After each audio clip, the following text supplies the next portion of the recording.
Brian Whitelock, a 57-year-old man with a history of violent crime, has been handed a whole life sentence for the brutal murder of his neighbor, Wendy Buckney, in the Welsh village of Clydach. This latest crime marks a tragic turn of events, as Whitelock had been released from prison just a few years earlier after serving time for the double killings of two men. The tragic events unfolded in August 2022, when Whitelock, who had been living across from Wendy's home, attacked her with extreme violence, using a knife, a table leg, and a wooden shelf. Wendy Buckney, a retired riding instructor, had taken a kind-hearted approach toward Whitelock, offering him odd jobs to help with his rehabilitation after his release from prison. Despite being warned by family members about the potential danger Whitelock posed, Wendy, a believer in second chances, allowed him into her life. Sadly, her compassion was met with betrayal and horror. During the trial, it was revealed that Whitelock not only killed her, but also subjected her to a horrific attack,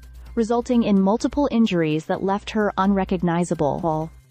Whitelock's violent past was not hidden from the public. He had been imprisoned in 2001 for murdering Nicholas Morgan with a pickaxe handle and setting his body on fire in a failed attempt to cover up the crime. The fire also killed his own brother, Glenn, who was asleep at the time. Despite these heinous acts, Whitelock was deemed eligible for parole in 2018, based on an assessment that deemed him a low risk to reoffend. His subsequent release in 2019 raised eyebrows, especially after it was revealed that he had violated conditions of his release, including buying drugs and attacking a shop worker.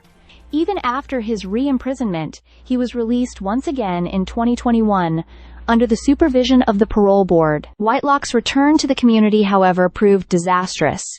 Following his release, he moved into a flat opposite Wendy Buckney, where he began working for her. Neighbors became concerned about his behavior, and Whitelock's actions leading up to the murder were described as erratic, with reports of him being in a drunken, drugged state. After the murder, Whitelock was found covered in blood and wearing only boxer shorts, confessing to the crime, yet offering no clear explanation for his actions. During the trial, it was revealed that Whitelock had been heavily intoxicated, consuming street drugs and large amounts of alcohol in the days leading up to the murder. Despite his defense of diminished responsibility due to a head injury, the jury found him guilty of murder in less than half an hour. The court heard that Wendy's family was devastated, as they were left to grapple with the horror of her brutal death at the hands of someone she had tried to help. In the courtroom, Judge Griffiths described the attack as a frenzy of violence and emphasized that Wendy Buckney's death was particularly senseless. The judge also noted the profound impact on her family, who were forced to endure the trauma of her death